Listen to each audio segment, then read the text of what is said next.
Hey, what up everybody, this is Stevie Reach coming to you. The other day, I put up a video, got a really good, strong response. I really appreciate it. Hulk Hogan returning to the WWE. I basically came out and I said it was my dream that I do wish Hulk Hogan would come back and retire in the place, where it all started. And I was really buzzing. I mean, that was my true emotion.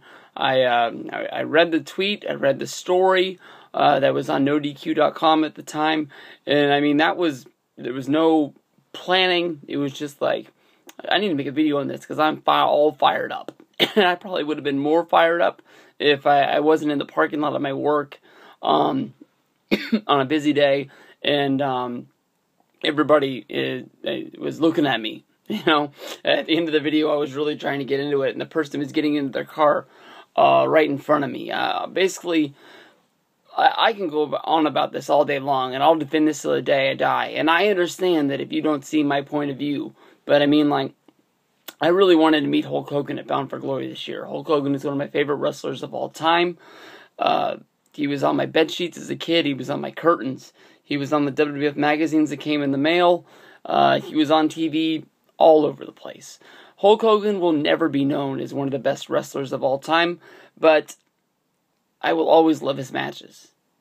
There's very few matches of his in the WWF days that I don't like. I mean, like, he doesn't have a lot of them, except for, he's on every pay-per-view.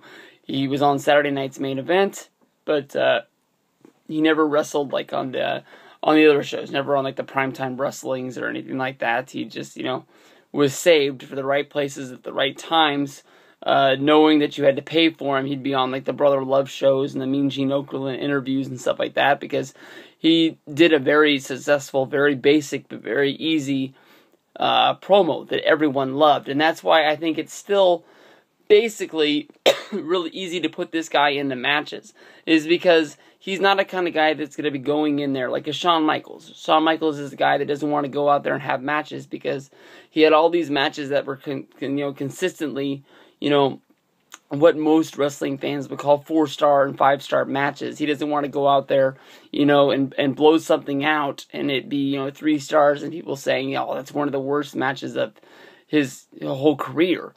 The last big match that Hulk Hogan was involved in was for TNA at Bound for Glory, which a lot of people look at as their Wrestlemania. It was Hulk Hogan versus Sting. Two guys past their prime that were still out there in the main event. This was in 2011, going out there and giving everything that they had. Hogan never really has, basically, had big star matches. I mean, if you think of some of the biggest matches of his career, Hogan versus Andre, both of the guys really didn't do much in there. Hogan versus Rock, which is known as, like, one of the greatest matches in WWE history.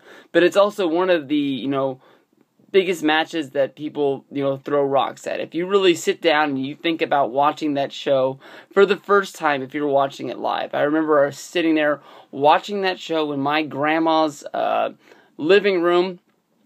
Don't ask why. Watching it, just me and my dad watching wrestling. It was in 2002. I had moved back home from California.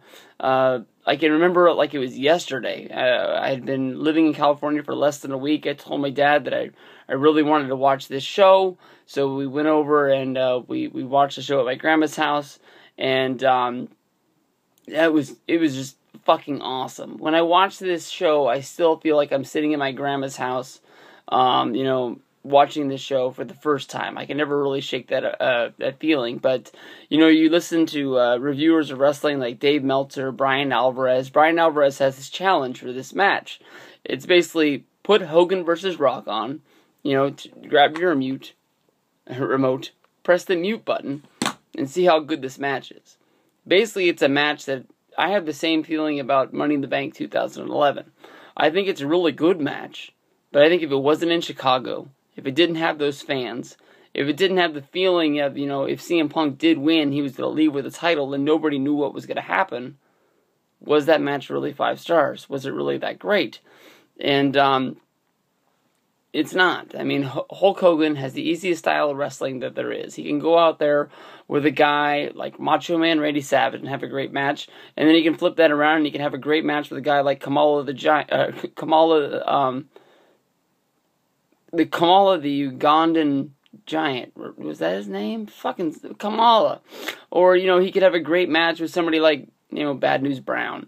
You know, guys that were not known as great wrestlers, but just guys that you could put up against Hulk Hogan. People believe that, you know, there was going to be some bloodshed and they were going to fight to the death, and, you know, good would always overcome evil. The easiest thing that we can do to you know, pick up and have a dream match for WrestleMania would be, you know, Hulk Hogan, you know, as a surprise entrant into the Royal Rumble. And when I think of like a guy like Hogan going into the Rumble, the one reason why I think that you would want him to win is once you get him in the ring, how are you going to get him out of it? If you can go back and you think about the WrestleMania 16 gimmick Battle Royal that was won by the Iron Sheik, the only reason why I think the Iron Sheik won that Battle Royal was the one fact of they didn't know how to get him out of the ring once they got him in there. I ran in to the Iron Sheik. This was years after. In 2002, I sat at an airport with him at the same gate. We were flying from Kansas City to Atlanta, and I thought the Iron Sheik was dead then, and that was only a few years removed from WrestleMania 16. That would be 2 years later. The guy could barely move. He had to get help to get in his seat, get out of his seat, get down the ramp, and get into his seat to fly home. I'll always remember that he was sitting there in his Monday Night Raw t-shirt, and I was scared to death to talk to him for the one fact that this was just after the September 11th attacks, which obviously happened September 11th, 2001, and I was flying December of 2001, and that was when I saw him in the airport. You know, I sat as close as I could to him, and I exchanged eye contact with him, and I looked at him, and then I looked at his wrestling shirt to let him know that I knew who he was, but I didn't want to talk to him, and he sort of looked at me like, you can say something, and I didn't say anything. But basically, you can have Hogan win the Rumble, and then once he wins the Rumble, he gets to choose who he gets to fight, and there's no one else out there that Hogan needs to fight except for John Cena. I talked about this in my other video, is that it'd be easy to post him up against any mid-card heel along the way. But there is no mid-card heels that matter. There's nothing, you know, that there once was. When Hogan made his comeback, WrestleMania 21, he came out there and he saved Eugene from Muhammad Hassan, one of the greatest wrestling gimmicks there ever was. One of the easiest ones, one of the copy and paste ones. It's the same as the Iron Sheik. It's the same as Sergeant Slaughter at WrestleMania. It's just basically you take somebody.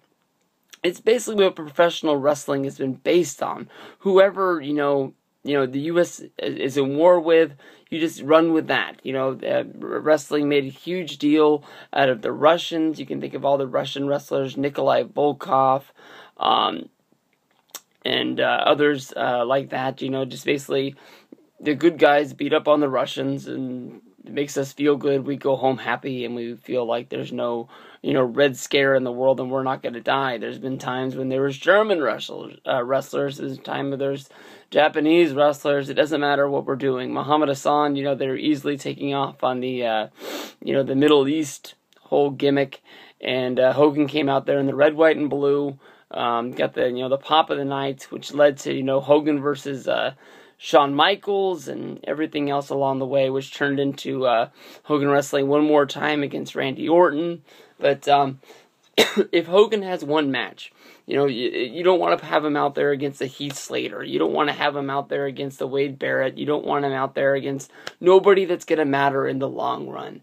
If you're going to put one of the biggest wrestling stars of all time in that ring, you need to put him against one of the greatest wrestling stars of right now. Why waste a moment? I mean, everybody's talking about, you know, the WWE game that just came out, and they were reliving the biggest matches of all time, you know, and one of the matches that's really built around is Hogan versus Rock, which we talked about earlier. You know, that was so big because you were taking the best of the 80s and the best of the 90s, and they were going to go in that ring to see who the better wrestler was. And when it all comes down, you know, when it's all said and done, with WWE, you know, more than likely you're going to have, you know, your your top echelon of wrestlers of, like Hogan, Bret Hart, Shawn Michaels, The Undertaker, The Rock, Stone Cold Steve Austin, and John Cena. John Cena will be there. And we've seen Hogan fight everyone down that list. Well, we never got to see Hogan versus Stone Cold Steve Austin because there's heat there, and everybody knows that that match was supposed to happen but never really got off the ground. We all know about Hogan versus Bret Hart. That's never going to happen because both guys can't sit in the same locker room because one guy thinks the other guy hates him and the other guy thinks the other guy hates him. I'm going to get some stuff about that. I already know I'm going to have a Skype discussion with freaking EI88 about saying that comment. But if you have a chance to have Hogan versus Cena, it's a match that we have to see. No one, you can compare Hogan and Cena so well together. Hogan, like I said earlier, is a guy with a great promo, with average wrestling skills, but, Vince and WWE know how to get him into the ring and get him out of there with everybody loving him. John Cena's the same thing. You can say that he has a great promo. He's all fire and action. People love him. When he gets in the ring, it's not all there, but by the time the pyro and the theme music goes off at the end of the match, everybody's cheering for the guy. You can say that, when Hogan was at his highest, when he first came in, his popularity started to fade. John Cena still has a huge amount of popularity, but it's never going to be what it once was when he came in over to Monday Night Raw and he was, rapping and he had the title for the first time. With every title win, which is he's at 14 right now, he's lost a little bit of popularity and the boos get higher and higher and higher. By the time Hulk Hogan left the WWF, everyone hated him. You can easily look at the Royal Rumble that Ric Flair won in 1992. When Hogan gets eliminated from the Royal Rumble by Psycho Sid, the place pops because they're so sick of seeing Hogan win over and over and over again. And at this point, the Royal Rumble was an event that seemed like it was curated to put Hulk Hogan over at the end. So, these are two guys that'll be easy, for everybody to, hate one side and love the other. It could either be the biggest match on that card, or it can be, one of the most hated matches of the time. But I think that easily, if you're going to have Hogan there, and you're definitely going to have Cena there, they got to meet up. I think it could be one of the biggest matches of all time. I don't even think that Hogan has to win. I didn't think Hogan had a chance against Rock.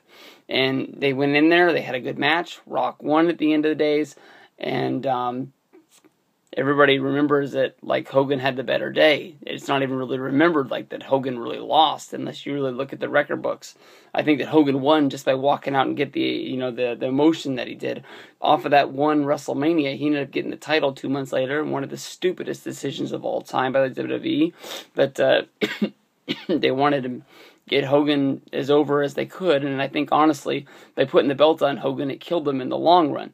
So no way in the world do I think Hulk Hogan needs to have this last match at WrestleMania and win the title. I just think he has to have this moment. I think you have to have, it's just, they have to have their entrances. They come down, they stare down for a minute, they look at the crowd, trying to get the crowd to cheer up a little bit more, you have him hit the leg drop, hit the body slam, Cena kick out, Cena hits the FU. We all go home happy. Hulk Hogan will probably have to have 13 surgeries after this match. And, Cena will go on to see another day, and he'll have one more thing on his, his Hall of Fame plaque at the end of the day, saying he wrestled, freaking Hulk Hogan. He's already wrestled The Rock in a match that we never thought was going to happen because we never thought The Rock would come back to wrestle him. And it did.